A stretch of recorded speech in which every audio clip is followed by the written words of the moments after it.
Tadasana. Let's go directly into the meditation. Please find a comfortable position. Allons directement dans la méditation.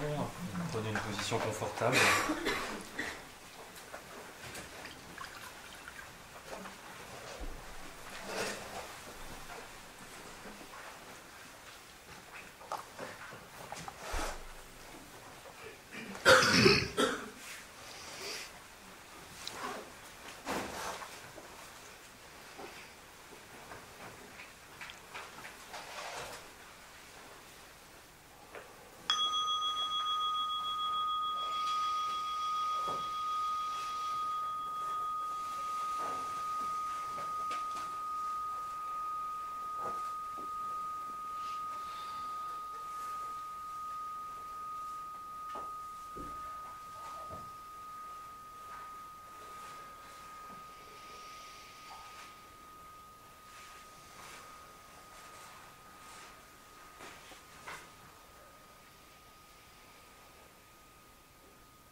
Let's silently take refuge and cultivate bodhicitta. En silence, prendre refuge et cultiver bodhicitta.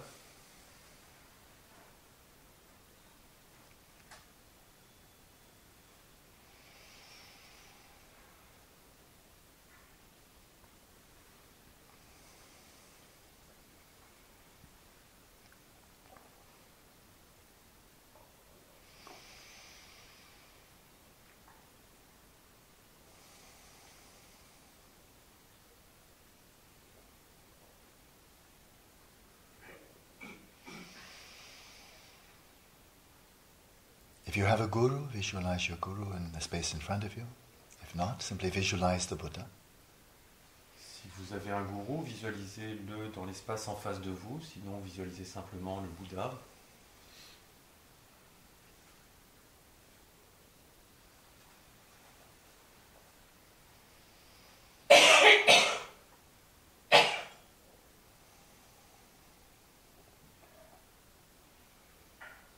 Call for the blessings of the Buddha that you may swiftly proceed along this path of shamatha and along further to the path to perfect awakening. Et aspirez à la bénédiction du Bouddha pour vous aider sur ce chemin de samatha, de la méditation.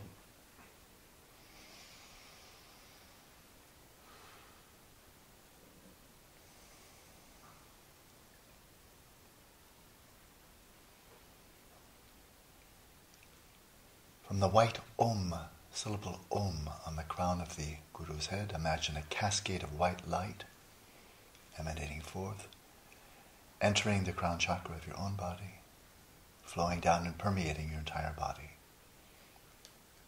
Depuis la lettre Om blanche qui se situe dans la région de la tête du Bouddha, imaginez une cascade de lumière blanche qui émane et vient remplir l'ensemble de votre corps en partant du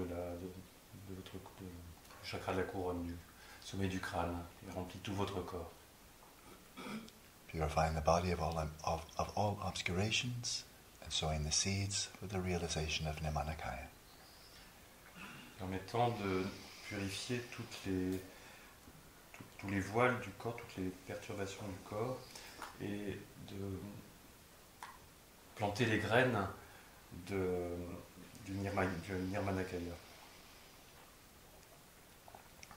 From the red syllable A at the Guru's throat, imagine a cascade of ruby red light flowing forth, entering your own throat chakra, permeating your whole body, purifying obscurations of the speech, sowing seeds of Sambhogakaya. Depuis la lettre A, rouge, qui se situe dans le chakra de la gorge du Bouddha, du gourou, imaginez une cascade de lumière rouge qui émane et vient pénétrer dans votre propre chakra de la gorge et diffuser dans tout l'espace de votre corps pour purifier votre parole et planter les graines du Sambhogakaya. From the indigo syllable hung at the Guru's heart, imagine a cascade of sapphire blue light flowing forth, entering your own heart chakra, permeating the body, purifying all obscurations of the mind and sowing the seeds of Dharmakaya.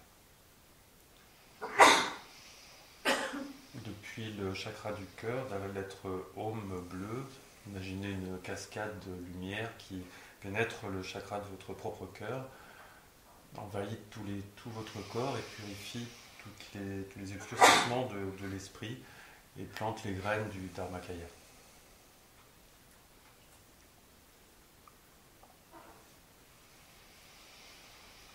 From the red syllable Hri at the Guru's navel chakra, again red light flows forth, entering your own navel chakra, purifying simultaneously obscurations of body, speech and mind, and sowing the seeds for the realization of the Svabhavakaya. Depuis le chakra du nombril du gourou, la lettre rouge Ri émane une lumière rouge qui pénètre dans votre proche chakra du nombril, là aussi se diffuse dans l'ensemble de votre corps et purifie simultanément les obscurcissements du corps, de la parole et de l'esprit, et plante les graines du Svabhavakaya. At your invitation, imagine the Guru coming to the crown of your head, diminishing in size, instantaneously facing in the same direction as yourself. Et imaginez à votre invitation que le corps du gourou vient se placer au-dessus de votre tête, qui regarde dans la même direction que vous.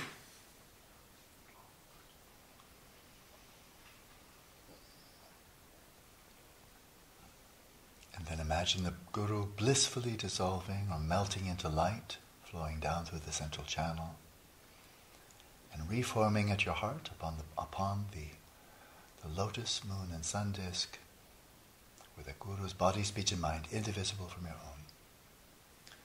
Imaginez que la félicité du gourou se dissout dans le sommet du crâne et vous pénètre par le canal central pour se reformer ensuite à votre cœur.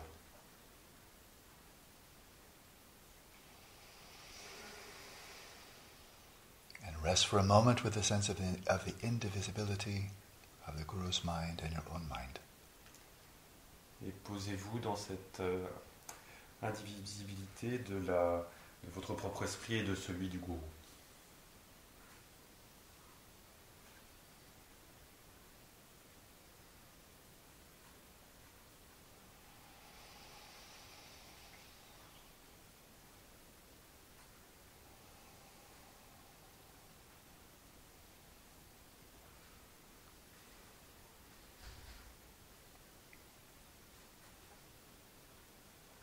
And with the index finger of your right hand, block the left nostril, breathe 3 times in through the right, out through the left, alternate, and then 3 times through both nostrils.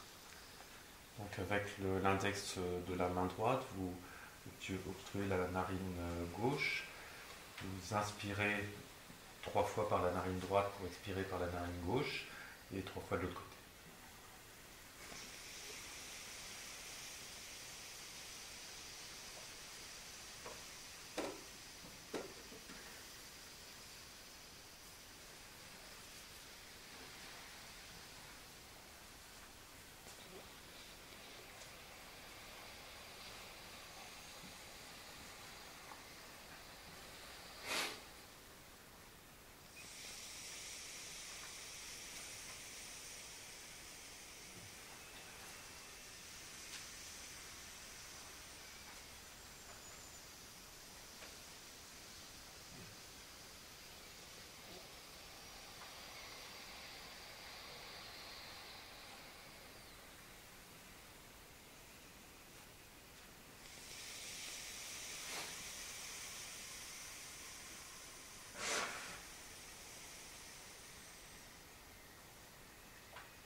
Now, step by step, settle your body, your respiration, your mind in their natural state. Et étape par étape, établissez votre corps, votre parole et votre esprit dans leurs états naturels.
Then for a short time, let's practice mindfulness of breathing with full body awareness, relaxing deeply, releasing fully with every out-breath. Pendant un court moment, nous allons pratiquer la pleine conscience du souffle dans l'ensemble du corps en détendant complètement, relâchant tout avec l'expiration jusqu'à son bout. Breath by breath, relax more and more deeply without losing the clarity with which you began the session. Et respiration après respiration, détendez-vous de plus en plus profondément sans perdre la clarté que vous avez initialement au début de la méditation. If you find it helpful, you may count 21 breaths, one brief count at the end of each inhalation. Si vous trouvez ça utile, vous pouvez compter respiration après respiration en comptant chaque chiffre à la fin de chaque inspiration.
And let your eyes be gently open.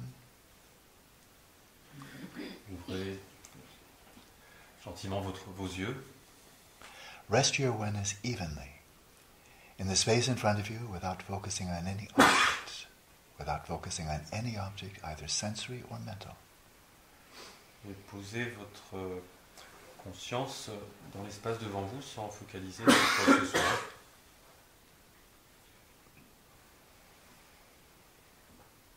And simply be aware of the sheer luminosity and the sheer cognizance of your own awareness. Et soyez simplement dans l'expérience de la conscience, de la luminosité, de la connaissance que vous apporte cette conscience.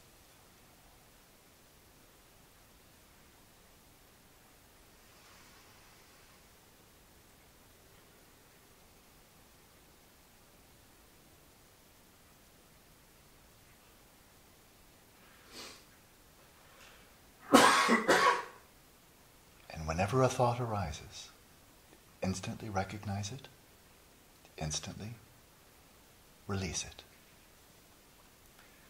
Et chaque fois qu'une pensée s'élève,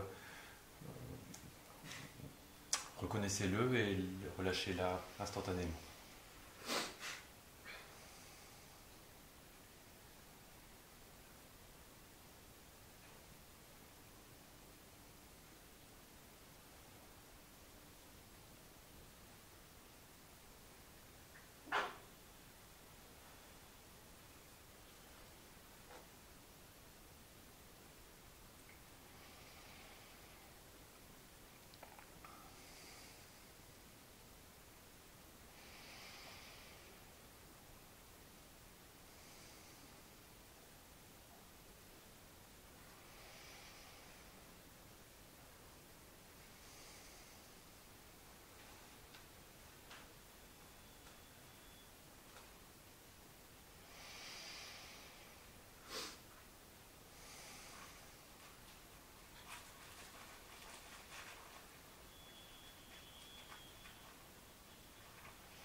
Olaso.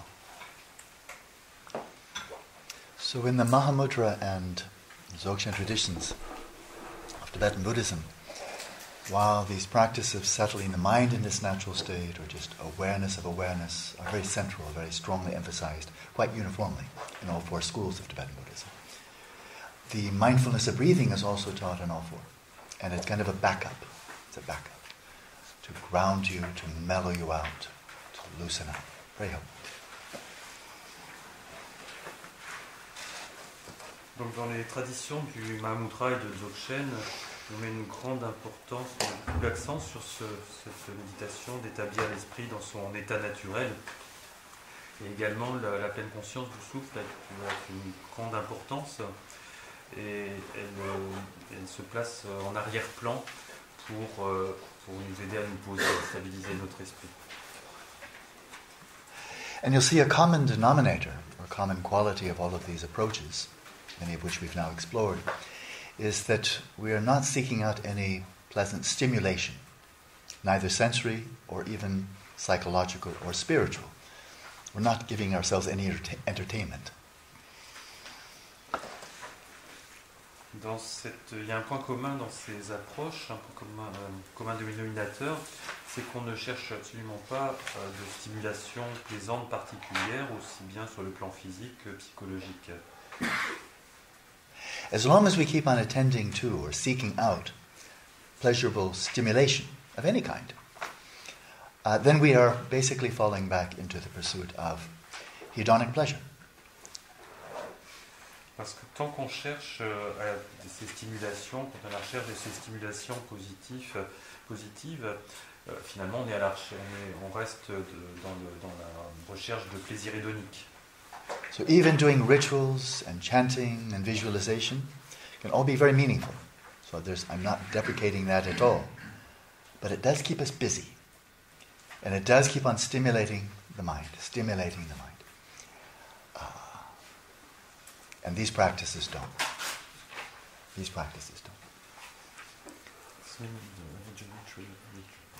Yeah, so doing liturgies, chanting and rituals and visualizing, there's nothing wrong with that. So I'm not deprecating at all, but they are giving us more to do and they are stimulating, which is not bad, but it is then whatever pleasure we're getting is still stimulus dependent.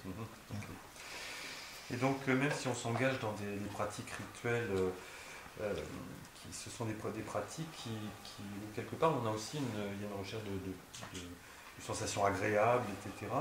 et qui nous maintiennent dans cet aspect de recherche d'addiction au plaisir hédonique, alors que dans cette pratique de Dzogchen Mahamudra, il n'y a pas du tout cela. Donc il ne dit pas que c'est mal, c'est faire des rituels. Hein, c'est juste, il y a cet aspect de recherche de sensations, de stimulation. So in the practice of mindfulness of breathing, we're attending to sensations that are probably neither pleasurable nor displeasurable. Likewise, when we're simply resting in awareness of awareness, neither pleasurable nor displeasurable in terms of the stimulation. And so from such practices, what might we expect as we disengage from all pleasurable stimuli is, first of all, we may anticipate there will arise a sense of ease, of not being stimulated, a sense of ease, of looseness, of relaxation. And that can be quite nice. But it's not stimulus-driven, it's from that release of the fixation on stimulation. Et dans cette pratique de la pleine conscience de la respiration, nous ne sommes pas dans la recherche particulière de sensations ou de plaisir ou de déplaisir. En fait, même on se désengage de cette recherche. Et à travers la pleine conscience de la respiration, s'installe progressivement une sensation de détente et d'aisance qui en elle-même contient quelque chose d'agréable. Mais c'est quelque chose qui se produit spontanément, ce n'est pas la suite de notre recherche. And from the sense of ease, we gently, gradually cultivate that inner calm, the composure, unification of the mind, and the feeling of that is exactly that, a sense of inner calm, of peace. And that can be quite agreeable as well. Simply it's calm, peaceful. Not stimulus driven, but a sense of calm and peace that comes from the balanced mind.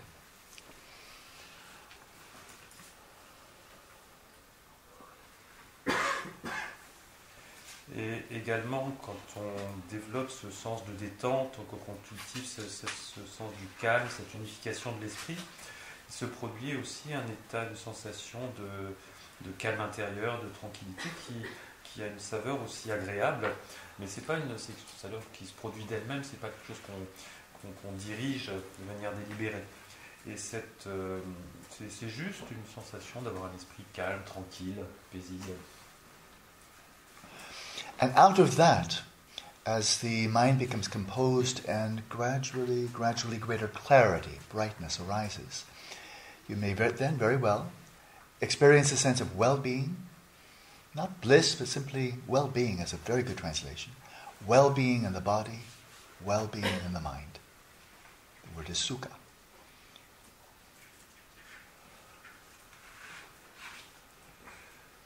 Et de cette expérience, progressivement, l'esprit devient de plus en plus stable, de plus en plus clair.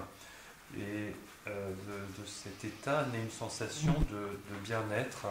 C'est la meilleure traduction qu'on puisse avoir, c'est un bien-être du corps et de l'esprit, qui n'est pas, qu'il faut le différencier de la sensation de félicité, c'est une sensation de sukha.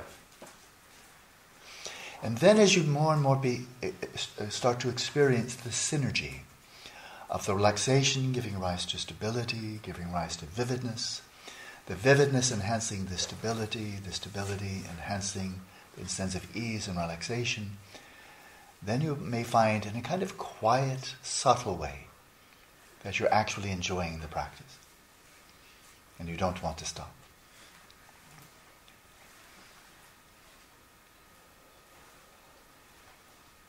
Et ensuite, progressivement, par l'expérience, il y a une synergie qui s'installe entre le sentiment de relaxation qui facilite la stabilité et la clarté de l'esprit qui elles-mêmes vont faciliter la relaxation. C'est une synergie de ces trois qualités et qui permettent progressivement à établir un état agréable et on commence à trouver un certain plaisir, une certaine joie à pratiquer. Alors, on n'a même plus envie d'arrêter. And that's called in Sanskrit priti, or Tibetan gawa. Et c'est ce qu'on appelle, on appelle ça en sanskrit priti et en tibétain gawa. So in 1988 I organized a one-year shamatha retreat for just 12 people came. And for 1 year we just really focused on shamatha. We had this wonderful Tibetan yogi, Genlam Rinpa, was the primary teacher. I was kind of his apprentice. And so for 1 year. And Genlam Rinpa encouraged people from the beginning to keep the sessions very short, only 15 minutes, but do them 18 a day. So it's not a lot, that's 4.5 hours, that's not much. But 15 minutes a day. And then gradually, as they become more familiar with the practice, then you increase the duration of the sessions, and you decrease the number. Okay? That's the general trend, the yogic pattern. So it started with 15 minutes and 18 of them, yeah. Donc en 1988, Alan a organisé une retraite de pratique de samadhi avec un groupe restreint d'une douzaine de personnes, avec l'un de ses maîtres, Kanten Rinpa, qui donc guidait la retraite et au début encourageait des pratiques, des sessions extrêmement courtes, puisque c'était simplement 15 minutes, mais par contre ils en faisaient 18 par jour. Et au fur et à mesure de la retraite, il augmentait la durée des sessions et le nombre de sessions, il réduisait le nombre de sessions. So of course 12 people, they developed in the practice differently, each one unique, but all of them said this at the end of the year, that it had been the most meaningful year of their lives. Everyone said that. Et donc ces 12 personnes ont pratiqué, ont fait leurs propres expériences individuellement, chacun fait ses expériences différentes, puisque chacun est unique. Mais à la fin de cette année de retraite, tout le monde a témoigné du fait que c'était vraiment l'année qui avait eu la plus de sens pour eux dans leur vie. They also chose different methods, so they were not demanded they just focus on one method, according to their wish. Ils avaient aussi le choix de pratiquer différentes méthodes en fonction de leurs propres souhaits. And one woman chose for the whole year mindfulness of breathing. She focused on that the whole time. And she too started with 15-minute sessions at the beginning of the year. Et une femme donc avait choisi de pratiquer uniquement la pleine conscience de la respiration. Et donc elle a commencé à faire ces 18 sessions de 15 minutes. And at the end of the year, she was practicing only 2 sessions per day. The first one was 11 hours. She took a break because she got hungry and needed to pee. And then she went for another 4 hours. Yeah. Et à la fin de l'année, cette dame arrivait à ne pratiquer plus que 2 sessions par jour. La première session durait 11 heures et ensuite elle devait s'arrêter parce qu'elle a fait faim et besoin d'uriner. Et elle faisait une deuxième session ensuite de 4 heures. And I asked her why she had such long sessions. And she said, well, she was enjoying them so much she didn't want to stop. So that's pretty, very pretty. Et finalement, elle arrivait à être dans une très longue session et elle disait qu'elle témoignait du fait qu'elle ait trouvé tellement de plaisir et de bien-être qu'elle ne voulait vraiment pas arrêter. Donc c'est ça, cette sensation de pretty. So in that short session we just finished, the first part of the main practice was mindfulness of breathing, primary emphasis on relaxation, and out of relaxation, calming the mind. Donc dans cette courte pratique que nous venons de faire, la première partie était consacrée à la pleine conscience de la respiration, où on mettait beaucoup l'accent sur la relaxation afin d'apaiser l'esprit. And the second part of the main practice was awareness of awareness, or that other alternate method that Panchen Rinpoche taught yesterday, where you're simply aware of awareness, and whatever thought comes up, you just deflect it. Yeah? Et la deuxième partie de la pratique était donc consacrée à la conscience de la conscience elle-même, en utilisant la méthode que nous avons vue hier de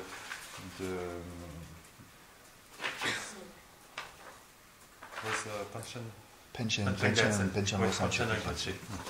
De Panchen Rinpoche que nous avons vu hier. D'être conscient de l'espace de la conscience et de tout ce qui peut s'y manifester.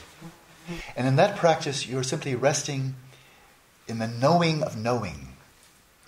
Just resting in the awareness of knowing. Donc dans cette pratique, on cherche à rester dans la conscience de savoir. Good. And the awareness of the sheer luminosity, the sheer wakefulness, the brightness of your awareness. Et également, on cherche à rester dans la conscience de la clarté. The very nature of awareness is luminosity. La nature de la conscience est luminosité, clarté. So in resting in that practice, naturally the vividness, the clarity, the luminosity of awareness manifest. You're resting right there. Et donc en restant dans cette pratique, nous restons dans cette clarté de la conscience. So these two methods can be very, very effective combination. The first one, mellowing, grounding, soothing, calming, mindfulness breathing. The second one, just resting in the sheer knowing, the sheer luminosity of awareness, very spacious, very open. So I call that combination just as a shorthand, balancing earth and sky. Earth and sky. Very good balance. Balancing earth and sky. Do you locate it in a particular place? No, the particular place is just the sky. Open. Expansive. Not here? No. Wherever awareness is, there it is. But not within physical space. Wherever your awareness is right there, right now. Yes. Right there. Which means awareness without moving. So if I say, direct your attention to the heart, then you go, okay, I'm going. Okay, direct it to your forehead. Okay, I'm going. Direct it to the Buddha in front. Okay, I'm going. Don't go. Wherever your awareness already is, That's awareness resting in its own place. But you're not visualizing it, just resting there.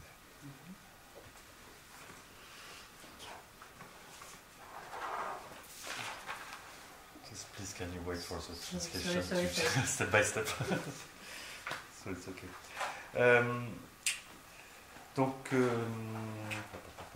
Oui, donc on est dans cette la conscience est par nature clarté et on cherche à rester dans cette expérience de clarté de la conscience. Donc ces deux méthodes sont une combinaison très, très utile et très efficace, puisque la première partie avec la pleine conscience de la respiration est là pour développer un état de calme et d'apaisement de l'esprit, et la deuxième partie nous permet de développer l'état d'ouverture de la conscience dans l'espace avec cette sensation de clarté. Et c'est ce que Alan qualifie de pratique destinée à trouver l'équilibre entre la terre et l'espace, l'élément terre et l'élément espace. Et donc la question qui était posée, mais à quel endroit doit-on placer sa conscience ? Et donc il ne s'agit pas d'être dans un placement volontaire, de poser l'attention au niveau du cœur, au niveau de la tête ou à tel endroit. C'est vraiment une sensation naturelle de la conscience qui est là, ouverte, et on la laisse simplement être là où elle est. So if you're not visualizing your body, and visualizing the body is not part of this practice, if you're not visualizing the body and you're not deliberately attending to any of the 5 sensory fields, then the very notion of physical space doesn't exist. You're not attending to it, doesn't manifest. So therefore, awareness is simply present wherever it is, but you're not locating it in physical space.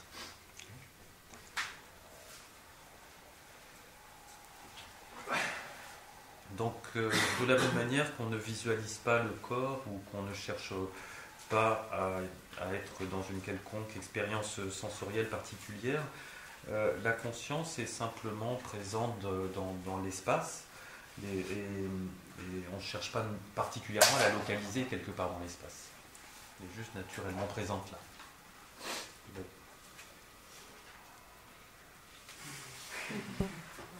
The root text of Panchen Rinpoche, it mentions that establishing the mind on its own nature, he presents it after you dissolve the guru in the heart. And then you release that visualization. You release the visualization. But does it have any meaning to bring it here? Oh, yes. Okay. Donc dans le texte de Panchen Rinpoche, il nous demande d'abord de faire cette pratique de visualisation du gourou et ensuite de le dissoudre dans son cœur, donc de l'établir dans son cœur, mais après on dissout cette visualisation, on la lâche, mais il y a quand même une certaine intention de recentrer la conscience à cet endroit-là. And the significance is, during the ordinary waking state, when the mind is very active, the pranas that are specifically related to, or most closely related to mind, to awareness, they converge here, at this chakra. Frontal cortex, or right inside the brain. So no surprise there. When we go into the dreamy state, we're dreaming, then the pranas most closely associated with the mind converge at the throat chakra. When you go into deep sleep, dreamless sleep, or when you achieve shamatha, or when you die, the energies associated with the mind converge at the heart chakra. So that's the chakra of the substrate consciousness, or alayavijnana. It rests there.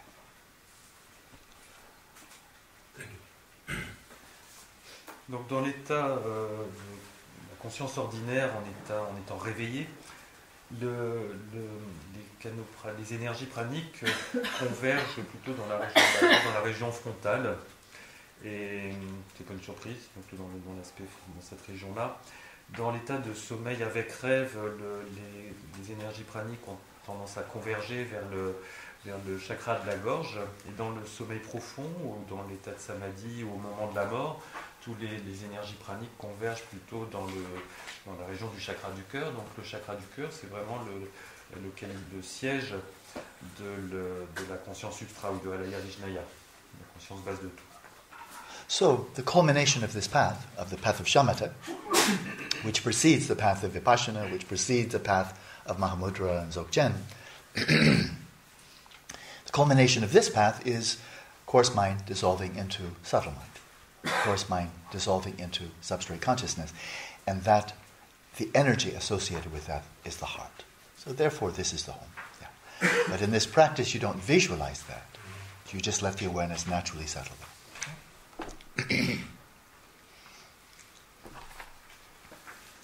Donc dans ces différents chemins de la pratique de samatha qui précèdent la pratique de vipassana, de Mahamudra et de Dzogchen, l'idée est que l'on commence par revenir à la conscience, à dissoudre l'esprit grossier dans la conscience substrat, et donc toute cette énergie de cette conscience sont associées à la région du cœur. Donc, mais il ne s'agit pas de visualiser quoi que ce soit au niveau du cœur, on laisse simplement la conscience s'établir à sa propre place.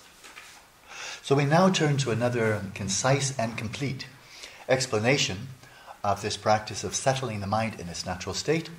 These were oral teachings, not something written down, but oral teachings given by an extraordinary Dzogchen master of the 19th century, early 20th century, named Lerab Lingpa. Nous allons maintenant suivre des explications beaucoup plus détaillées sur cette pratique d'établir l'esprit dans son état naturel, qui ne sont pas des explications des enseignements écrits, mais des explications orales qui ont été données par un grand maître de la fin du 19e, début 20e, qui s'appelait Lerab Lingpa. He was not a monk, but he was certainly a yogi. Il n'était pas moine, mais c'était un vrai yogi. And there's a wonderful biography of him written in English called Fearless in Tibet. Fearless in Tibet. I don't know whether it's been translated into French, but it's a wonderful book. I strongly recommend it. And if you read that, then you'll see that he was actually one of the gurus of the 13th Dalai Lama. They had a very close relationship. Il y a une très belle biographie qui a été écrite sur Lerab Lingpa, dont le texte s'appelle Fearless in Tibet, donc être sans peur au Tibet. Et je ne sais pas si ça a été traduit en français, mais en tout cas, il recommande la lecture de ce livre. Et en lisant cela, on apprend effectivement que Lerab Lingpa était l'un des gourous du 13e Dalai Lama. Now, he died in 1926, but he clearly had a very strong premonition of the tremendous calamity that was coming to Tibet in the near future. And so he devoted much of his life and his teachings to doing everything he could to protecting the long life of the 13th Dalai Lama and to do all he could to help in the future preserve Buddhism in Tibet, where he saw a great crisis was coming. So he's an extraordinary man. Et il avait clairement eu la prémonition de toutes les calamités qui allaient s'abattre sur le Tibet plus tard, et il a donc dédié sa vie à protéger la longue vie du 13e Dalai Lama, et également à préparer, à mettre en place tout ce qui pouvait préserver le bouddhisme tibétain. Donc c'était vraiment quelqu'un de très extraordinaire. And there was a prophecy that after he passed away, he would incarnate in two bodies simultaneously, which is not uncommon. And the prophecy was that one of these emanations would appear in Tibet and would be tremendously beneficial to reinvigorating Buddha Dharma in Tibet, and the other one would take birth outside of Tibet in the West and would be greatly beneficial for disseminating Buddha Dharma outside of Tibet. Et au moment de sa mort, il y a une prophétie qui a été révélée qu'il se réincarnerait en deux corps, ce qui est quelque chose d'assez inhabituel. Et l'une de ces réincarnations donc, se manifesterait au Tibet et serait extrêmement bénéfique pour raviver la présence du Dharma au Tibet, la pratique du Dharma au Tibet. Et la deuxième sa deuxième réincarnation se réaliserait en Occident, serait très utile pour propager le Dharma en dehors du Tibet. So what occurred was that the one who emanated and was active outside of Tibet is Sogyal Rinpoche. Sogyal Rinpoche. It's a center just south of here, near Montpellier. Very beneficial. Much dissemination of Dharma throughout the world outside of Tibet. Et donc cette deuxième réincarnation qui s'est établie en travail en dehors du Tibet, c'est Sogyal Rinpoche, que beaucoup de gens connaissent et qui est effectivement une des disciples à Montpellier et qui a une activité très bénéfique pour la diffusion du Dharma en Occident. And the one who was born in Tibet and remained in Tibet is named Khenpo Jigme Phunso. Et celui qui s'est réincarné au Tibet s'appelle le Khenpo Jigme Phunso. And when the great oppression of Buddhism occurred in Tibet, especially during the Cultural Revolution, starting in 1966, Khenpo Jigme Phunso did not disrobe, he just took off his robes and went out into the nomad country, wearing just nomad clothes, and just devoted himself to meditation, but incognito. Just appearing to be a lazy nomad, not even watching yaks very much. And just spent the next 20 years just in deep meditation, invisible to the Chinese government. Et donc, au moment de l'oppression des Tibétains au Tibet, il a décidé de, non pas défroquer, comme on dit en français, mais il a enlevé physiquement sa robe et c'était là, il se réfugiait dans des régions nomades et a dédié ainsi sa vie à la méditation, mais sans avoir l'air d'être un religieux d'un moine. Il s'est en fait un peu déguisé comme un gardien diaque paresseux.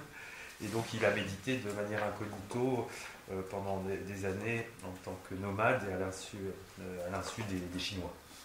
In 1980, Mao Zedong had passed away, the Gang of Four were rounded up, and so for the first time in many years, it was now legal to evidently practice Dharma and to teach Dharma. So Khenpo Jigme Phunso put on his red robes again. He remained pure monk the whole time, he just wasn't wearing robes. He put on his robes, and he went to a region in Tibet right near the village of Setar, where Dudjom Lingpa, I mentioned him previously, where he had taught, and where 13 of his disciples had achieved rainbow body. So Khenpo Jigme Phunso went there, and he sat down, and he said, "Anybody want to learn Dharma?" And he began teaching. 1980. Et dans les années 1980, suite à la mort d'un des principaux dirigeants chinois, la pratique, l'enseignement du bouddhisme est redevenu légal au Tibet. À ce moment-là, il a revêtu sa robe et donc il est allé dans cette ville près de Setra où résidait Dudjom Lingpa, dont on a parlé hier, dont 13 disciples avaient atteint le corps d'arc-en-ciel.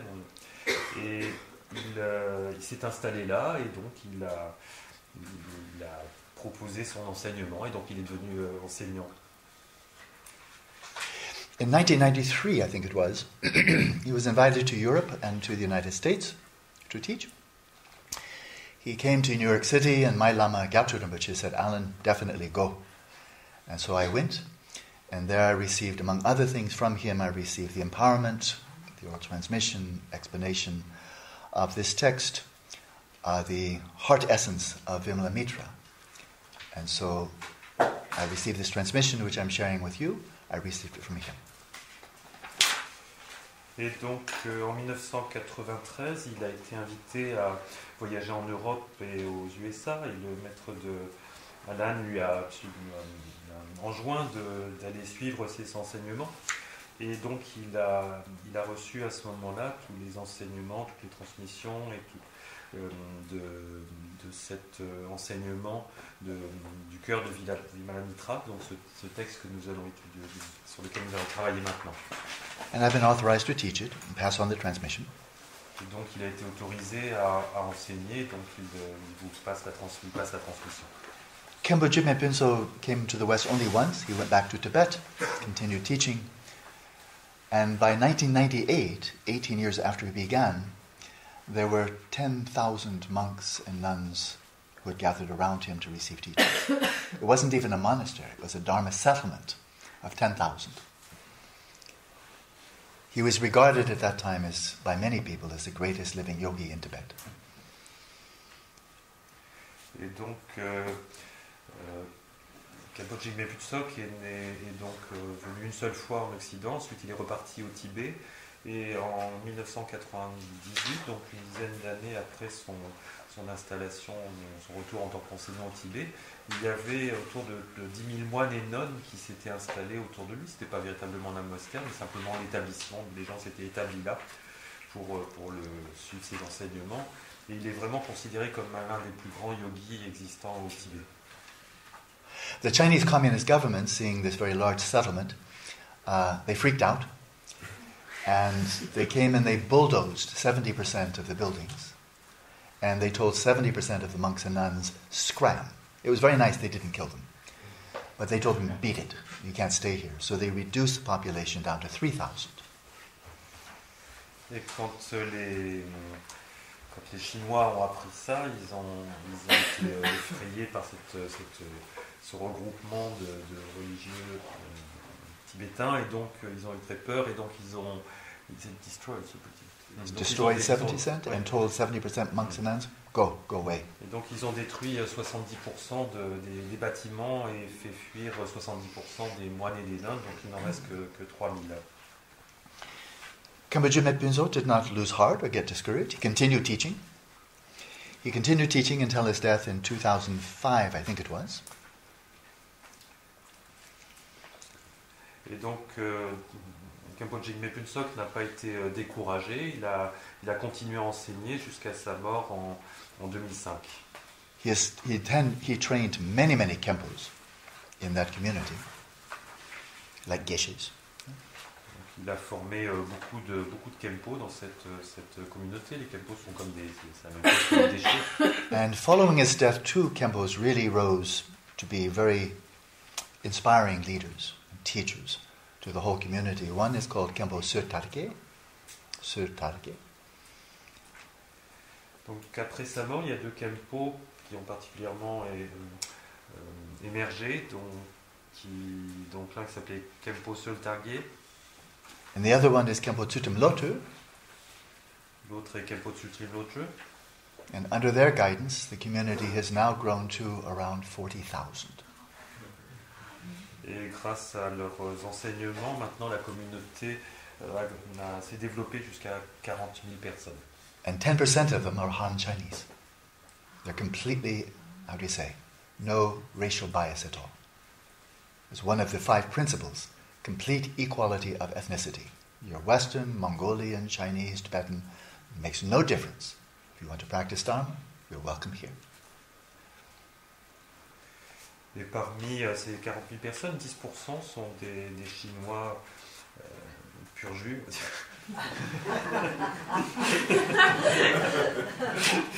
Et parce qu'il y a des 5 principes de cette communauté, c'est qu'il n'y a absolument pas de discrimination ethnique, il y a une parfaite égalité quelle que soit l'ethnie, et le point principal, c'est ce qu'on souhaite étudier, qu'on soit occidental, chinois, tibétain. Le point principal, c'est est-ce que vous voulez étudier le Dharma, donc si c'est le cas, vous êtes bienvenus. So it seems safe to say that Khenpo Jigme Phuntsok, in accordance with the prophecy, has probably done more than any other Lama in Tibet for really revitalizing Dharma, directly and indirectly. Utterly extraordinary. It's not just that settlement. Throughout much of eastern Tibet, tremendous impact. Et donc, Khenpo Jigme Phuntsok a fait au Tibet, en accord avec cette prophétie, bien plus que tous les autres lamas pour la reviviscence du Dharma au Tibet. Et ça a également un impact important en Occident. Voilà. So now we turn to the teachings of Lerab Lingpa on this practice of settling the mind in its natural state. Donc maintenant, nous en venons à ce commentaire de Lerab Lingpa sur établir l'esprit dans son état naturel. For context, as I mentioned, this is an excerpt from Lerab Lingpa's oral commentary to the Heart Essence of Vilma Mitra, And that heart essence begins with 7 common preliminaries. And the 7 common preliminaries, the first 6, are really devoted to developing renunciation, and then Guru Yoga.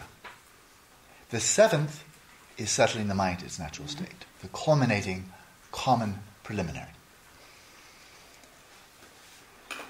Donc cet enseignement est un extrait du commentaire oral de l'Irablimpa sur l'essence du cœur de Vilamanitra. Et donc cela commence par les explications sur les 7 préliminaires communs. Et parmi les 7 préliminaires, les 6 premiers sont là pour cultiver le renoncement et le Guru Yoga. Et le 7e préliminaire consiste à établir l'esprit dans son état naturel. Then following the achievement of this practice, once you've settled the mind in its natural state, you've achieved shamatha, then he teaches the uncommon preliminaries, and that's the Guru Yoga, the prostrations, mandala offering, and so forth. Et donc, à partir de ces pratiques, il s'agit de travailler sur la pratique de samatha, la réalisation de samatha, et seulement après l'enseignement sur samatha commencent les enseignements sur les préliminaires non communs, donc le Guru Yoga, les offrandes du mandala, etc., les accumulations. And then comes stage regeneration, then stage of completion, then tekchut, cutting through to pristine awareness, and finally Tut-gel, the culminating phase of Dzogchen practice. Tekchut and Tut-gel. So tekchut means cutting through to pristine awareness. Tut-gel means the direct crossing over. You're actually leaping from bhumi to bhumi, from bodhisattva ground to bodhisattva ground. Instead of going step by step by step, you, like a deer, you're leaping, very fast, very direct, to manifestly achieving enlightenment in this lifetime and manifesting rainbow body. So, in one text, he teaches the whole path. Donc, après l'enseignement donc, sur les préliminaires non communs, viennent les enseignements sur le stade de génération, puis le stade d'achèvement. Et enfin vient l'enseignement le plus supérieur qui touche à ce qu'on dit en tibétain, donc tekche qui veut dire couper, et chöge. Tekche and Tut-gel. Chöge, qui signifie donc traverser, avancer de manière rapide comme un daim qui saute pour traverser toutes les terres pures des bodhisattvas et avancer jusqu'à l'éveil. So this is the tradition of Vimalamitra, who is a contemporary Padmasambhava. Donc il s'agit de l'enseignement de Vimalamitra, qui était un contemporain de Guru Rinpoche Padmasambhava. And both Padmasambhava and Vimalamitra manifest the highest state of rainbow body, where while they were in good health, without dying, the materiality of their body dissolved into the energy of primordial consciousness. Their minds dissolved into Dharmakaya. And so while they were fully alive, their body simply vanished into Dharmakaya and then reformed as a rainbow body that was there. You can touch it, you can see it, but there was no materiality in their bodies at all. It's a body of pure energy of primordial consciousness, pure energy of Dharmakaya. And that body doesn't die. It's not born, so it doesn't die. So when Padmasambhava, Vimalamitra were finished with their activities in Tibet, they didn't die. They just withdrew. Et donc les deux, donc Padmasambhava et Vimalamitra, ont réalisé les stades les plus élevés du corps d'arc-en-ciel, qui fait que même au moment de leur vie, leur corps s'est totalement dissous dans la conscience primordiale, et donc ils ont dans le Dharmakaya, et même si ce corps nous apparaissait comme quelque chose qu'on pouvait toucher, qu'on pouvait voir, qu'on pouvait expérimenter, il était totalement fait de cette énergie spirituelle, on va dire, du Dharmakaya, et qui fait qu'au moment où ils ont fini leur activité au Tibet, ils ne sont pas morts, mais ce corps s'est totalement résorbé. So in this retreat, I'm following the tradition of Padmasambhava, the tradition of Panchen Losai Chukyi Gyaltsen, and the tradition of Vimalamitra. So this is ultra traditional. It's not Alan Wallace tradition. I have no tradition. This is their tradition. I'm preserving that.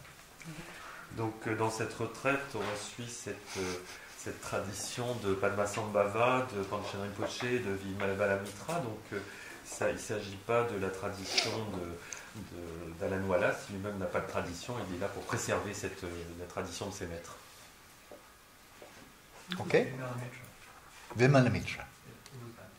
Vimalamitra. Check him out on Wikipedia. Extraordinary. Together with Padmasambhava, these two were instrumental. Padmasambhava, Vimalamitra, Vairocana. They were all translators. And they were absolutely seminal for initially bringing Buddha Dharma to Tibet. All three. Incredible. Donc il y avait Vimalamitra et Padmasambhava étaient donc des grands maîtres parmi les trois principaux. Il y avait aussi Vairocana qui étaient donc ces trois maîtres ont été vraiment des principaux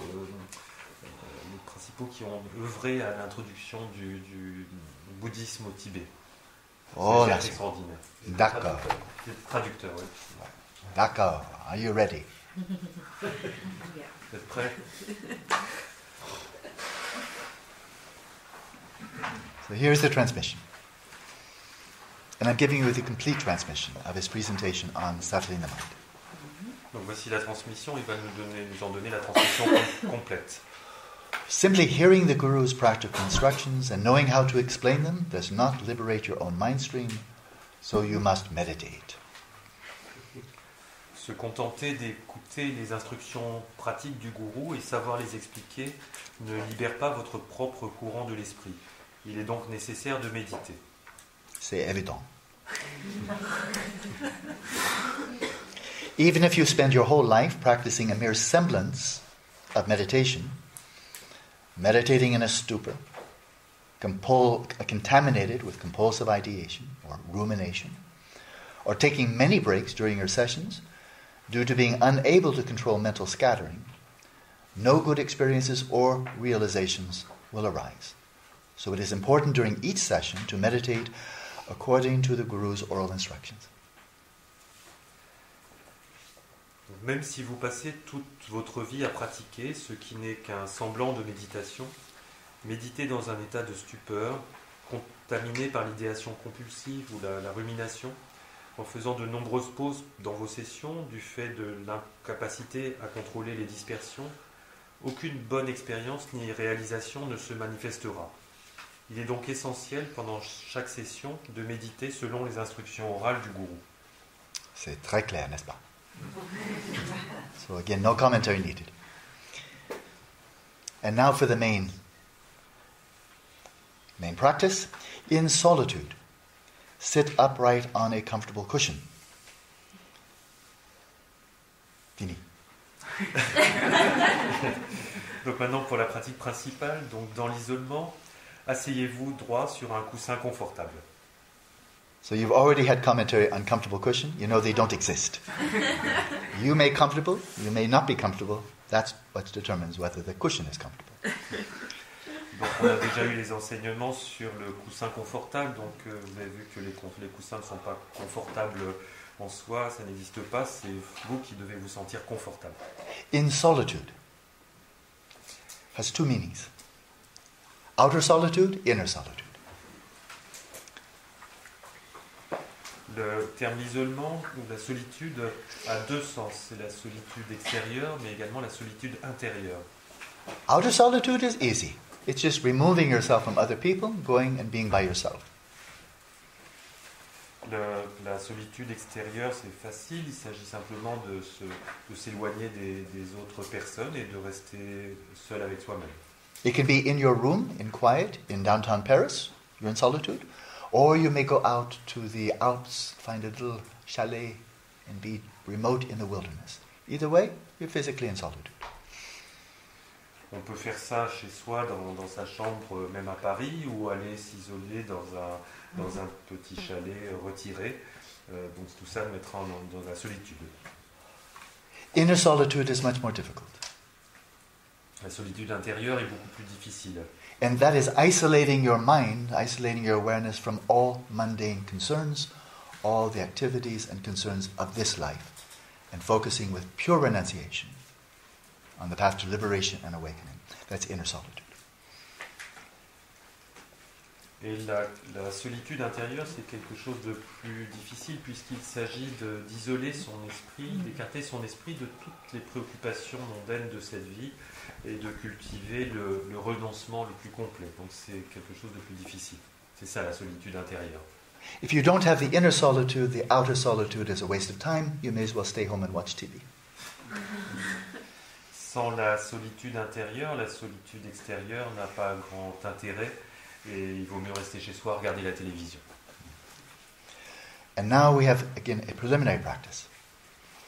Gently hold the vast breath until the vital energies converge naturally. Donc nous en arrivons à la pratique préliminaire. Donc gardez doucement la respiration du vase jusqu'à ce que les énergies vitales convergent naturellement. This in Tibetan is called jamlung. Jamlung. The gentle vast breathing, gentle breathing. Donc Bombechen jamlung, gentle vast breathing. Donc cette respiration du vase en tibétain fait partie des pratiques de jamlung, les souffles doux, et la pratique du vase on appelle le bumpa, bumchen, celui qui possède cette pratique. So I'll teach you right now. Donc nous allons l'enseigner. It's not mandatory. It's not essential. If you skip it, it's okay. Many people find it helpful.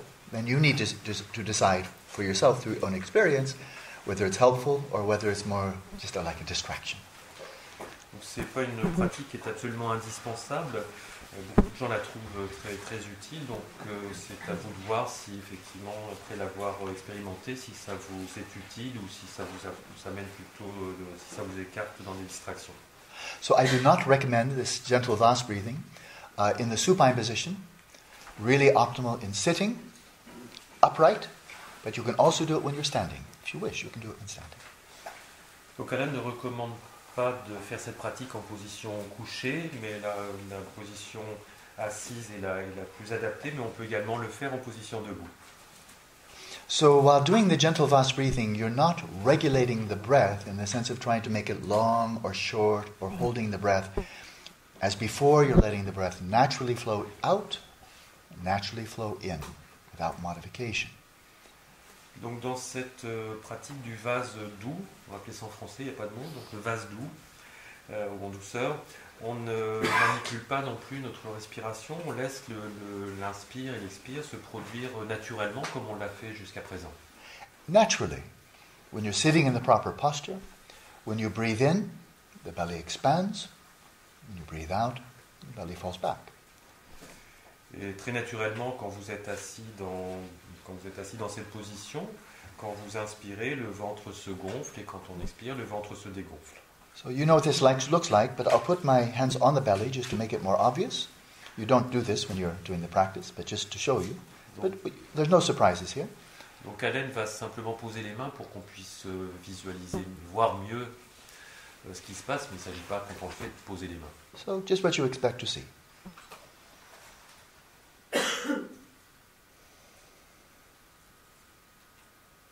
So, quite obvious, yeah? Ok, vous voyez bien, il y a simplement ce mouvement. That's just breathing. Now the gentle vast breathing, it is gentle. The gentle vast breathing, I'll talk about it and then I'll show it. The gentle vast breathing, again you're sitting very upright. The gentle vast breathing, when the breath comes in, you let the belly expand, as usual. When the breath flows out, you let it flow out completely, naturally, without modification. But you gently hold a roundness of the abdomen. So it's like a vase, the pot or a pot belly. So you breathe in. So now I'll show you.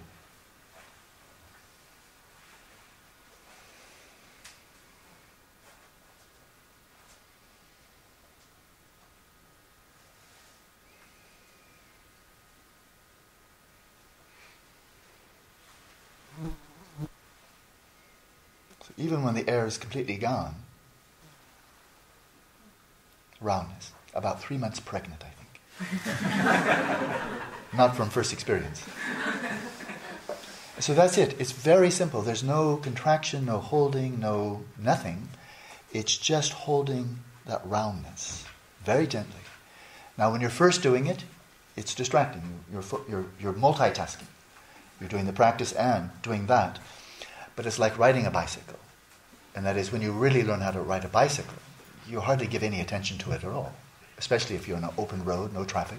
And so when you become accustomed to this, then you don't have to give any more attention. It just goes by itself. And there it is.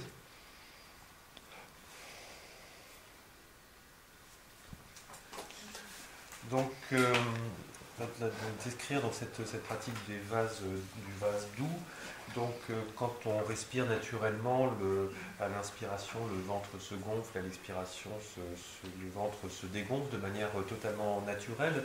Et donc, dans cette pratique du vase doux, pendant l'inspiration, le ventre se gonfle, et dans l'expiration, on va simplement gentiment maintenir cette expansion du ventre pendant l'expiration naturelle, simplement sans forcer l'expiration. On maintient simplement ce ballon de l'abdomen très tranquillement, très confortablement, sans forcer quoi que ce soit.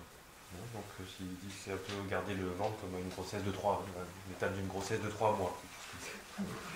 Donc on fait ça très, très en douceur, tranquillement, sans forcer.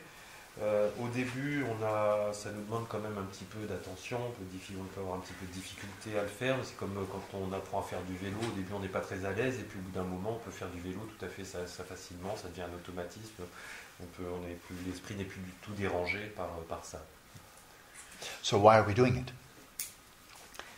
Just physiologically, you're creating more space in the abdomen. It's a bigger space. Your belly is full. And it's loose. There's nothing tensed. So the belly is larger, it's loose. And for those who've studied Vajrayana a bit, you know here near the navel chakra, 4 finger widths beneath the navel, is the navel chakra. It's a very, very powerful chakra. And there are many nadis or channels coming out of that, and they tend to be tightly constricted for most people. And so the Tummo practice is designed to loosen that up and let the energies come up, this very powerful heat of Chandali or Tummo coming up. Very powerful practice. And so by creating that spaciousness there, settling body, speech, and mind in natural state, you loosen things up there with no visualization. And with that looseness, the pranas can start to flow a bit more, unimpededly. The pranas can start coming into the central channel. You'll feel it. Actually, kind of a centering there, a somatic centering. You'll feel the energies coming into that chakra and then gradually coming up. The central nadi, the avaduti. And the idea is the pranas come up to the heart, and when the pranas converge there, you achieve shamatha. That's the reason.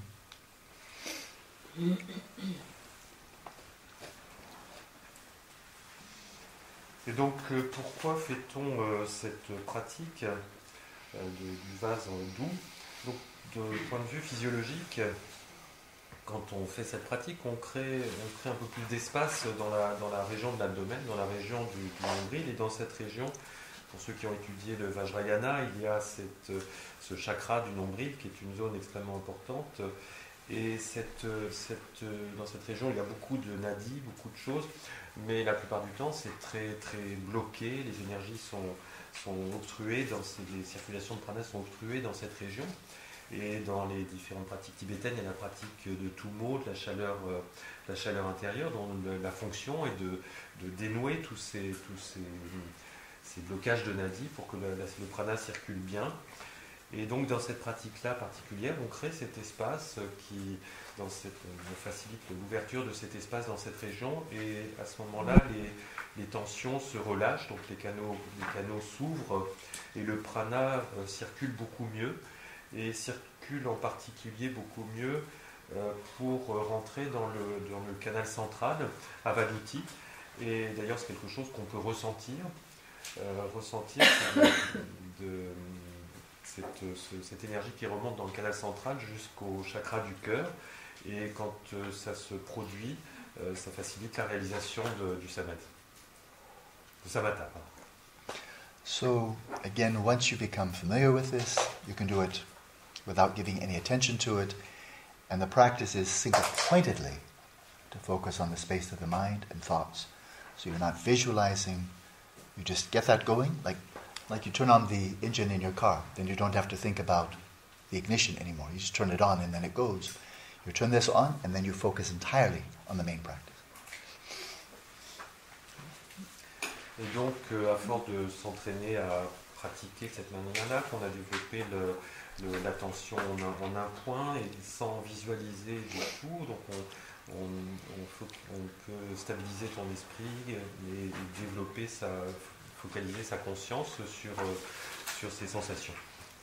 On n'a pas besoin c'est pas très compliqué, c'est un peu toute cette préparation au départ de conscience. C'est comme quand on met en route la voiture, on met le démarreur et puis ça part et voilà, ça y est, c'est fait. Donc toute cette préparation de conscience se fait de manière rapide ensuite et on peut se focaliser sur ces pratiques. So for this practice, the uniform instructions are to keep your eyes open. And your gaze, as he says, let your gaze be vacant. Vacant, which means you're just resting awareness in space without focusing on any shape or color or object in the visual field, just as if you're daydreaming, just like, but you're not daydreaming. But it's kind of like that, just the face completely relaxed, the eyes vacant, but your mind is very sharp and very focused, but not in the visual field. Clear? Et pour faire ces pratiques, donc, il est conseillé de le faire les yeux ouverts, mais sans regarder quoi que ce soit, d'avoir simplement un regard en français, le regard dans le vide. Donc c'est avec le visage est très détendu, là, le regard dans le vide, c'est un petit peu comme on a des moments, ces états, on est un peu dans une espèce de rêve éveillé, dans la rêverie, mais là on n'est pas en train de rêver, et on est simplement les yeux ouverts, le regard dans le vide. The one exception is if you do this practice in the supine position at night when you're going to bed. You don't have to fall asleep with your eyes open like a horse. Et il y a une exception au fait de garder les yeux ouverts, c'est si vous souhaitez le pratiquer le soir dans votre lit, bien sûr, vous pouvez faire les yeux fermés. Oh, that's one. So let your gaze be vacant. Then with your body and mind inwardly relaxed, big emphasis on this. Body and mind inwardly relaxed, and without allowing the continuum of your consciousness to fade from a state of limpidity or transparency and vivid clarity, sustain it naturally and radiantly. Donc laissez votre regard dans le vide, votre corps et votre esprit sont intériorisés, détendus, et sans permettre à votre courant de conscience de s'écarter d'un état de limpidité et de vive clarté. Maintenez-le naturellement et radieusement. So again, it's really quite effortless, as effortless as possible. Because you're just resting your awareness in its own nature, which is naturally clear, luminous, transparent, bright. Just resting there, not doing anything. Donc tout ça doit se faire sans effort, il s'agit simplement de laisser notre conscience reposer dans cet état très naturel qui est sa nature en fait. Do not contaminate it, that is, do not contaminate your awareness with many critical judgments, trying to evaluate, am I doing well, is it going well, am I progressing, blah, blah, blah. Don't do. Without making many critical judgments. Do not take a short-sighted view of meditation. Don't try to evaluate how you are from each session. Oh, I think I did well. Oh, I didn't well. Oh, I think I did. Oh, I'm suck. Don't do that. Just practice. And avoid great hopes and fears that your meditation will turn out one way and not another.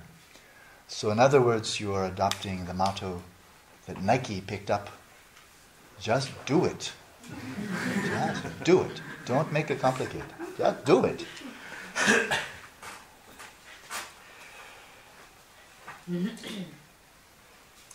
Donc, gardez donc votre conscience dans cette nature de clarté, de limpidité et de calme, et surtout ne pratiquez tout ça simplement sans contaminer votre conscience avec quoi que ce soit, avec aucun jugement, avec aucun jugement critique, aucune évaluation. Ne cherchez pas non plus à dire c'est bien, c'est mal, ou j'y arrive pas. Vous savez, d'être dans une vue étroite de tiens, là j'ai bien fait, là j'ai pas bien fait, ou éviter également d'être dans l'espoir et d'osciller entre l'espoir et la crainte, ou de donner délibérément une orientation à votre pratique en disant je voudrais avoir tel ou tel résultat. Et donc c'est éviter tout ça pour être juste sur le slogan Just do it. Faites-le simplement, pratiquez. At the beginning, that is when you're a novice in this practice, have many daily sessions, each of them of brief duration, and focus well in each one. In other words, always place a higher priority on quality over quantity. Better to have a short, good session than a long, sloppy session. Much better. And then have as many as you can, short. Donc au début, entraînez-vous beaucoup dans votre vie quotidienne, mais avec des sessions courtes, en privilégiant l'attention et la qualité que vous portez à chacune de ces sessions. Donc il vaut mieux des petites sessions courtes et de bonne qualité qu'une longue session de mauvaise qualité. And as Geshe Ngan Taige told me, when I first learned shamatha from him, he said, end the session before you're bored, before you're exhausted, before your body is feeling really distressed, uncomfortable, and so forth. Before, when you still feel, oh, I could do more, body feels pretty good. Good, stop. Take a break, come back and do another session. But don't push it until you're tired, exhausted, bored, fed up, and your body is painful. The end feeling, this is a psychological truth. How you feel at the end of the session is going to have a big impact on your overall impression of how your meditation will. Psychological effect. Daniel Kahneman, very famous psychologist in America, he studied this. The end of anything, a vacation, a conversation, whatever, the end is what we tend to remember. And if you remember, oh yeah, whenever I meditate, I get exhausted, tired, bored, and my body's in pain. Let's do it again.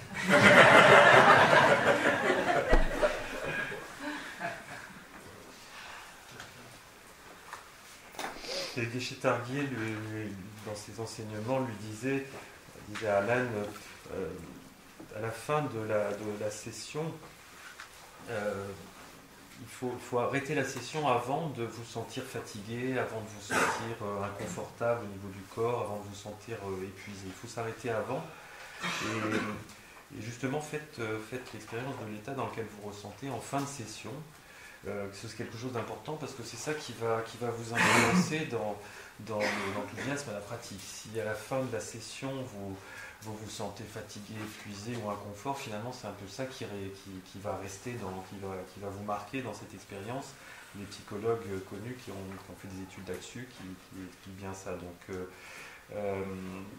Donc faites attention à ça, de ne pas pas dépasser les limites pour bien vous sentir confortable quand vous finissez votre pratique. Vous vous arrêtez, vous faites une pause et puis vous y revenez, toujours en vous sentant à la fin confortable et bien.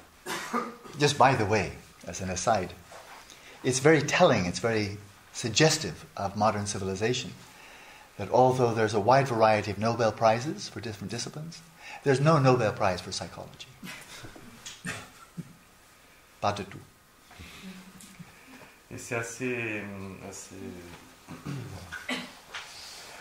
révélateur de voir comment ça se passe dans la société occidentale. On donne des prix Nobel dans beaucoup de disciplines, mais aucun prix Nobel n'a été donné en psychologie.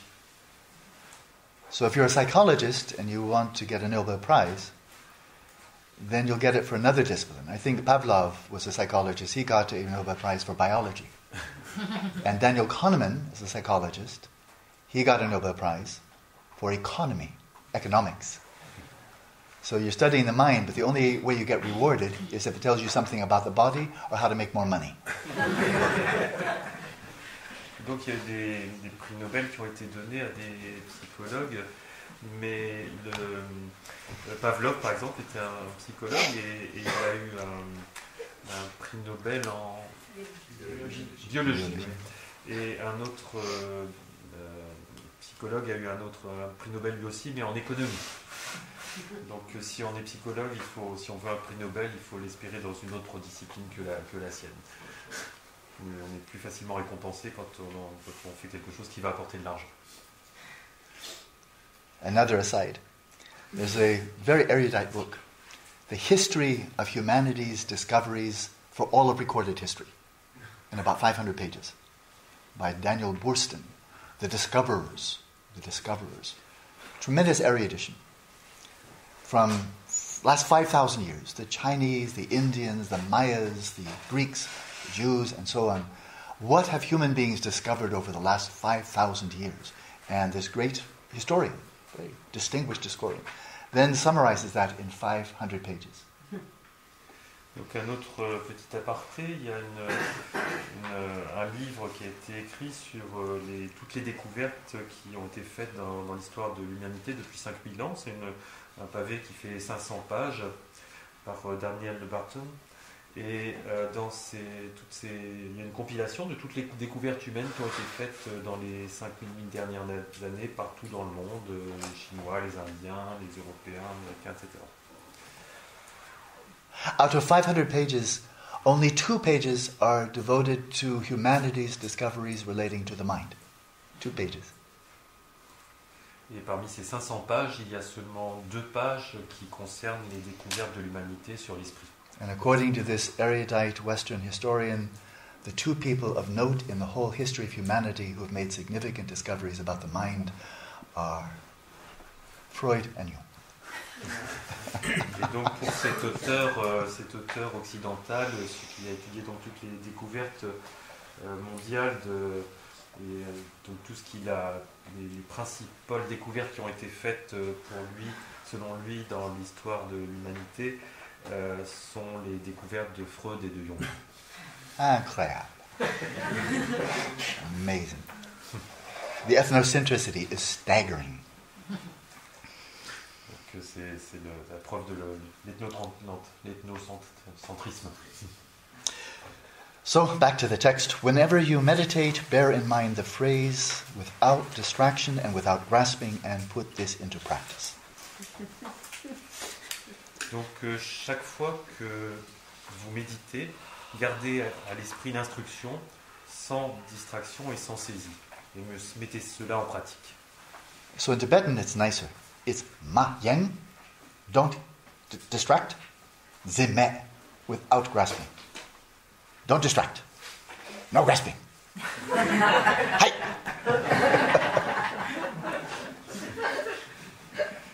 Donc en tibétain on dit mayang et zime, qui donc pas de distraction et pas de saisie. C'est un ordre. So we know distraction. It's when the mind wanders away. Very clear. On sait que pas de distraction, c'est très clair, c'est quand l'esprit ne vagabonde pas. If the mind is going anywhere, it's going too far. The awareness rests right where it is. Si l'esprit, où que l'esprit aille, ça va trop loin, il faut que l'esprit reste là où il est, à sa place. Zime, with no grasping, that's more subtle. Zime sans saisie, c'est quelque chose de plus subtil. Grasping comes in a wide spectrum from coarse to subtle. A wide spectrum from coarse or gross to subtle. La saisie, c'est un phénomène qui s'établit sur un grand spectre qui va de la saisie grossière à la plus subtile. So to make kind of a joke, imagine that I think this is just the source of my happiness, my cell phone. I can't live without you. I can never get my mind off of you. You are mine. Mine. That's grasping. That's very coarse grasping. Donc pour expliciter ce que c'est que la saisie, imaginez donc que ce smartphone soit vraiment ce à quoi l'âme tienne le plus, soit le plus cher, et donc c'est mon téléphone, je t'aime mon téléphone, je te veux, tu es à moi. C'est ça la saisie grossière. If any desire or aversion, craving or hostility arises, as a disgusting cell phone, it's an Apple, and good people get Samsung. Or Apple is the king. This is really the best. That's grasping. Any desire or aversion, hope or fear. I hope I keep it. I'm afraid somebody will steal it. That's grasping. Également, si on est dans l'aversion, l'attachement à cet objet, parce que on va trouver que finalement ce téléphone, c'est pas ce qui se fait de mieux, parce que là c'est un Apple et Samsung c'est beaucoup mieux, donc ça c'est nul, ou inversement, Apple c'est vraiment ce qui se fait de mieux, c'est super. Donc il y a cette espèce de désir et d'aversion, ou d'espoir et de crainte, qui sont aussi des formes de saisie.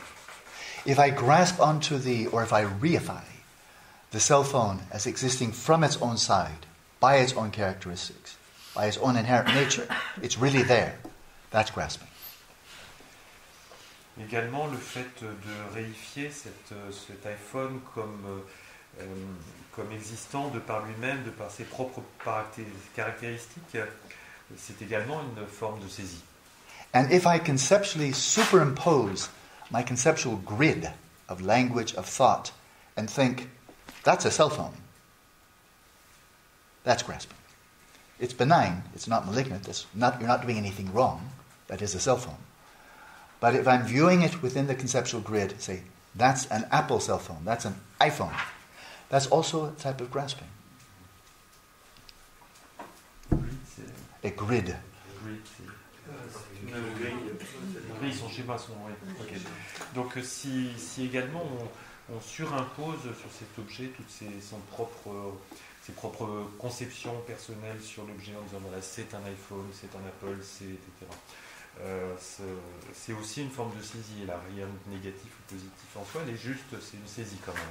De surimposer un point de vue particulier sur un objet. So this practice then is resting your awareness without distraction, which means without movement, and also without grasping, and that is the tentacles, like an octopus, the tentacles of grasping of all of the spectrum, even this is it, even that you're releasing, even subtle grasping, but what you're not doing is just spacing out, like that. That's free of grasping, but now it's dullness, right? So you're clear, you're sharp, but free of grasping. Donc cette instruction qui nous demande donc d'être sans l'esprit, sans mouvement, et également sans saisie. Et cet aspect de la non-saisie, c'est tentaculaire, c'est comme une pieuvre. Il y a toutes ces différentes formes de saisie qu'il faut éviter. Donc l'idée, c'est simplement de garder l'esprit très, très ouvert, sans l'esprit simplement ouvert et clair. So that's the core instruction. Rest your awareness without distraction, without grasping. That's it. Donc c'est vraiment le cœur de l'instruction, la conscience claire sans saisie et sans distraction. As you gradually familiarize yourself with the meditation, increase the duration of your sessions, and of course you'll probably decrease the number of sessions. Et au fur et à mesure que vous vous familiarisez avec la méditation, augmentez la durée de vos sessions et donc le nombre de vos sessions. If dullness sets in, enhance your awareness, which means focus, pay closer attention. Si la torpeur s'installe, ravivez votre attention vigilante. If there is excessive scattering and excitation, loosen up. S'il y a trop de dispersion et d'excitation, relâchez-vous, détendez-vous. And finally, determine in terms of your own experience. People have different bodies, different dispositions. Determine in terms of your own experience the optimal degree of mental tension. That is, it's not that you're not trying at all, that there's no effort, but you can easily give too much effort. So in between, no effort and too much. What for you, where you are in your practice right now, what's optimal? Enough, but not too much. So determine the optimal degree of mental tension, as well as see for yourself healthiest diet in terms of amount and types of food. You take it like medicine. What really gives you the lightness, the vitality, the buoyancy, good health? You follow that. And then behavior, well, of course that is ethics for sure. But it's also exercise, something often overlooked in Tibetan Buddhism. But what type of exercise is good? Maybe it's working in a gym, maybe it's yoga, tai chi, maybe it's walking, maybe it's jogging, maybe it's swimming. So determine for yourself. In other words, this is a real health maintenance program for the mind and the body, because the two are integrated. Very important. Et donc, selon votre propre expérience, déterminez le degré optimal de tension mentale. C'est-à-dire que tout ça ne doit pas se faire non plus sans aucun effort. Il y a un effort mental, mais il ne faut pas que ça soit trop peu ou trop. Et voyez aussi par vous-même quel est le régime alimentaire qui vous convient, le mode de vie.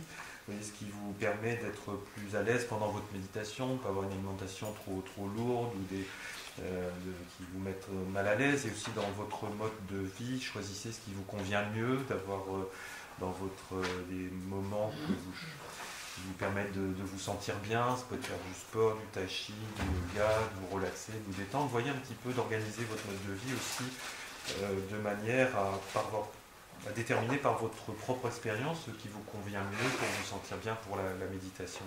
Can I ask you one question? Yeah. About this vocabulary of mental tension. Yeah. Can we just use energy, because we can have mental energy without tension? It's not just energy, it's tightness. Remember the example of, so in terms of mental tension, here's the classic example. The Buddha gave it. And that is if you have a guitar or a lute, a stringed instrument, if you tighten the strings too tight, they snap or they sound bad. If it's too loose, then there's no good music. So the Buddha gave that analogy, and it's been given ever since in Tibetan tradition. That's the tightness. Not too tight, not too slack. Je posais une question sur le terme de tension, parce que so often it's a sense of contraction. It's tightness, yeah. Well, but just that, everybody knows the tightness of a string on a guitar. Donc voilà. Donc le terme de tension, est-ce qu'on peut pas dire qu'il y a une certaine énergie mentale nécessaire plutôt qu'une certaine tension. Et donc il nous ramène sur l'image du Bouddha que donnait le Bouddha, c'est comme l'accord d'une guitare ou d'un instrument à cordes. Elle doit être, si elle est trop tendue, elle casse ou elle sonne pas bien, et si elle n'est pas tendue, elle ne sonne pas. Donc il faut qu'il y ait une tension cette tension, c'est la tension de l'accord d'une guitare qui doit être ni trop ni trop peu.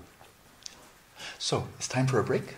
So I need to ask you, because I want you not to feel rushed or tense, is 15 minutes enough? Can you be back here in 15 minutes and relaxed? Or do you need 20 minutes? Either way is fine. So how many 15 minutes? How many 15 minutes? Okay. How many 20 minutes? Don't be. So 17 minutes. I'll see you at 5 minutes past 11, ici.